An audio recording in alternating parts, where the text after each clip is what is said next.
নাঙ্গলকোটের পেরিয়া মহিলা আলিম মাদ্রাসায় শুকরানা সমাবেশ। শিরোনাম শুনছিলেন, এবার বিস্তারিত। আপনারা দেখছেন এসপিটিভি, দেশ ও মানুষের কল্যাণে। কুমিল্লার নাঙ্গলকোটের পেরিয়া মাদ্রাসাতুল বানাত মহিলা মাদ্রাসা দাখিল থেকে আলিম শ্রেণীতে উন্নীত হওয়ায় শুকরানা সমাবেশ শনিবার সকালে মাদ্রাসা হলরুমে অনুষ্ঠিত হয়েছে। অনুষ্ঠান শুরুতে অতিথিবৃন্দকে মাদ্রাসার পক্ষ থেকে ফুলেল শুভেচ্ছা জানানো হয়। বাংলাদেশ লেবার পার্টির চেয়ারম্যান ও মাদ্রাসা সভাপতি হামদুল্লাহ আল মেহেদির সভাপতিত্বে সমাবেশে প্রধান অতিথির বক্তব্য রাখেন সংস্থাপন জনপ্রশাসন মন্ত্রণালয় সাবেক সচিব AFM সোলায়মান চৌধুরী। পেরিয়া মাদ্রাসাতুল বানাত আলিম মহিলা মাদ্রাসা অধ্যক্ষ মাওলানা নুরুন নবীর সঞ্চালনায় বিশেষ অতিথির বক্তব্য রাখেন কুমিল্লা নারী ও শিশু নির্যাতন দমন tribunal 1 PP advocate Badiul Alam Sujan, Gazipur জাতীয় বিশ্ববিদ্যালয় অ্যাসিস্ট্যান্ট ডিরেক্টর আবদুল্লাহিল বাকি খান, পেরিয়া ইউনিয়ন পরিষদ সাবেক চেয়ারম্যান এনায়েত উল্লাহ মজুমদার, সাংবাদিক শহীদুল্লাহ মিয়াজি, মন্তুলি ফাজিল মাদ্রাসা সাবেক আরবি প্রভাষক মাওলানা রফিকুল ইসলাম, নাঙ্গলকোট প্রেস ক্লাব সাধারণ সম্পাদক তাজুল ইসলাম, হাপানিয়া আলিম মাদ্রাসা অধ্যক্ষ মাওলানা নেসার উদ্দিন, পেরিয়া ইউনিয়ন বিএনপি সাবেক সভাপতি অ্যাডভোকেট আবুল বাশার, জামায়াত নেতা কাজী নূরে আলম সিদ্দিক, পেরিয়া ইউনিয়ন স্বেচ্ছাসেবক দল আহ্বায়ক আব্দুল মান্নান মনু, প্রফেসর নজরুল ইসলাম প্রমুখ।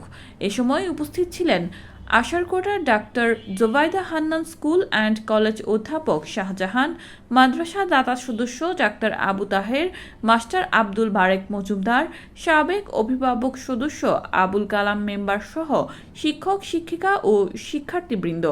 অনুষ্ঠান শেষে সকলের মঙ্গল কামনায় দোয়া মোনাজাত করা হয়। মোনাজাত পরিচালনা করেন মাওলানা মহিনুদ্দিন মিয়াজি। এই কুলাঙ্গারেরা আমাদের আপনাদের সম্পদ লুট করে, আমার আপনার টাকা নিয়ে যায়, তারা ঘুষ খায়, তারা চুরি করে, তারা বিদেশে সম্পদ পাচার করে, কিন্তু নামের শেষে তাদের বিরাট ডিগ্রি থাকে। ওরা দেখায় যে ওরা শিক্ষিত। এমন শিক্ষিতের আমাদের দরকার আছে। আপনারা এখন আলিমে লেখাপড়া করছেন, আপনারা শিক্ষিত হওয়ার সঙ্গে সঙ্গে, আমরা শিক্ষিত হওয়ার সঙ্গে সঙ্গে আপনারা আমাদের জন্য আল্লাহ রাব্বুল আলামিনের দরবারে দোয়া করুন। আল্লাহ যেন আমাকে সঠিক জ্ঞান দেয়, সঠিক শিক্ষা দেয়, সঠিক বুঝ দেয়, আমি যেন আল্লাহকে চিনতে পারি, আমার রিজিক দাতাকে চিনতে পারি, আমার সৃষ্টিকর্তাকে যেন আমি চিনতে পারি। এই সৃষ্টিকর্তার যত নিয়ম কানুন সেইগুলি যেন আমি পালন এবং অনুসরণ করি। আর এই আস্তে আস্তে পথে পথে কিছু মানুষের যারা পরিচিত খুব কম, এদিকে আসা হয় না, তারা গাড়ি থামাইয়া জিজ্ঞেস করছে ভোট কাকে দিবে, কোনো উত্তর দিতে পারিনি। তবে আপনারা এখানে যারা আছেন, আপনারা এইদিকে ইঙ্গিত দিয়েছিলেন কারো কারো বক্তৃতা।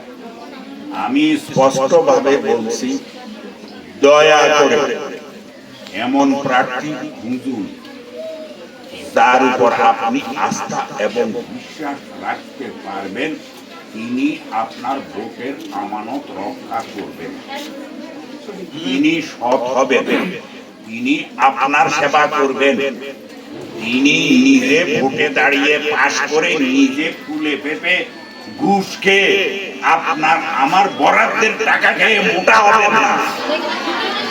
এইরকম লোকদের প্রতি না লাগবে। যারা এই মানসিকতায় নির্বাচন করতে আসে, এই লোকটি আপনার আমানত রক্ষা করতে পারবে, আপনার সেবা করবে, দেশের কল্যাণ করবে, সংসদে আপনার কল্যাণের জন্য, আপনার অধিকারের জন্য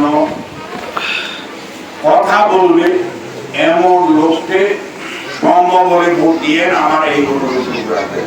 একটি গ্রামের মধ্যে একটি চিন্তার বীজ বপন করেছিলেন 1974 সালে। মহিলাদের জন্য পৃথক মাদ্রাসা হতে পারে, এই চিন্তাটি বাংলাদেশে ওনাদের বক্তব্য জাতীয় ইসলাম, এই চিন্তাটি বাংলাদেশে প্রথম করেছে এই গ্রামের একজন গর্বিত সন্তান। সেই ছোট ছোট চিন্তাটি আজকে আলিম মাদ্রাসায় পরিণত হয়েছে। এই মাদ্রাসার সাথে প্রতিষ্ঠা কাল থেকে শুরু করে আজকে পর্যন্ত যারা জড়িত ছিলেন, শ্রম দিয়েছেন, মেধা দিয়েছেন, অর্থ দিয়েছেন, যারা দুনিয়াতে আছেন আল্লাহ তাদেরকে সুস্বাস্থ্য কামনা করছে।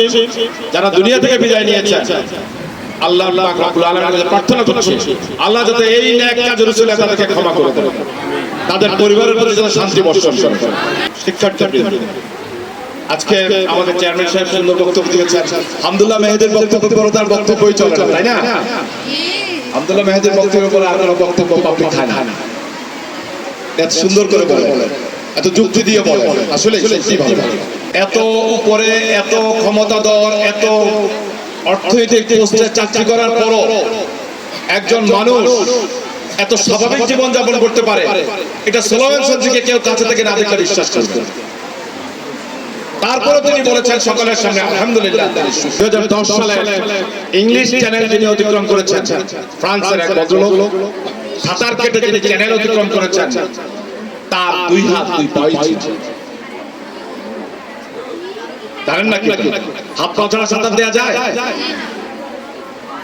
2010 সালে ফ্রান্সের নামটা আমি ভুলে গেছি, তিনি 2 হাত 2 পা ছাড়াই ইংলিশ চ্যানেল অতিক্রম করেছেন সাঁতার। এটা বোঝাতে চাচ্ছি শিক্ষার জন্য, চ্যালেঞ্জ মোকাবেলার জন্য সবচেয়ে বড় যে জিনিসটি প্রয়োজন সেটা হচ্ছে ইচ্ছা শক্তি। ইচ্ছা শক্তি যদি মানুষের থাকে, মানুষের টার্গেট যদি থাকে, লক্ষ্য যদি থাকে, তাহলে পৃথিবীর কোনো বাধা তার সামনে বাধা হয়ে দাঁড়াতে পারে না। আজকে ছাত্রদের কাছে বিনীত অনুরোধ করব, তোমাদের ফোকাস পয়েন্টটাকে নির্ধারণ করো। আগামী 10 বছর পর তুমি তোমাকে কোথায় দেখতে চাও? আগামী 10 বছর পরে তোমার আইডেন্টিটি হবে। তুমি তোমার ফোকাস পয়েন্ট নির্ধারণ করে সেই ফোকাস পয়েন্টের দিকে এগিয়ে যাও, দেখবে ইনশাআল্লাহ কোনো বাধাই তোমাকে আটকাতে পারবে না ইনশাআল্লাহ। আজকে সবচেয়ে খুশি হয়েছে আমাদের প্রিন্সিপাল সাহেব বলেছেন from 1988 to 2025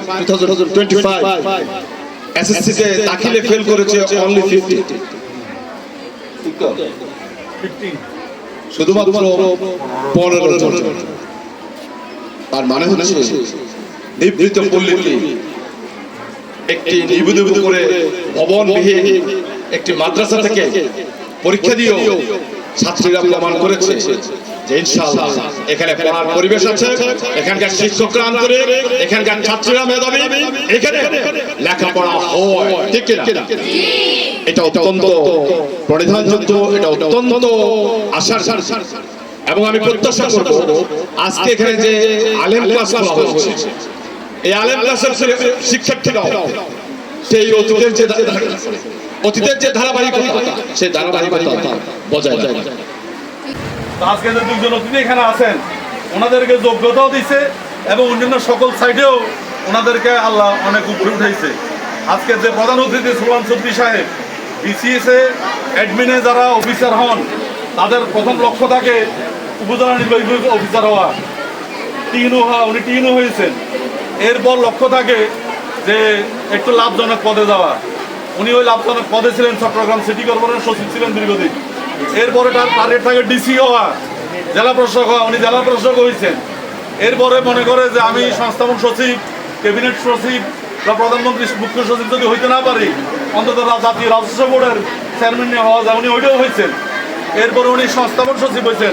সংস্থাপন সচিবের কাজ হলো সকল সচিবদের যাত্রী নিয়ন্ত্রণ করেন।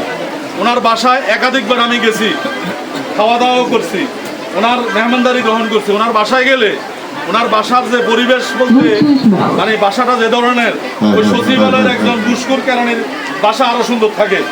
উনি সততার পরীক্ষায় প্রশ্নাতীতভাবে উত্তীর্ণ। এই জন্য বেগম খালেদা জিয়া যখন প্রধানমন্ত্রী ছিলেন, উনি ওনাকে ব্যবসার দায়িত্ব দিচ্ছেন।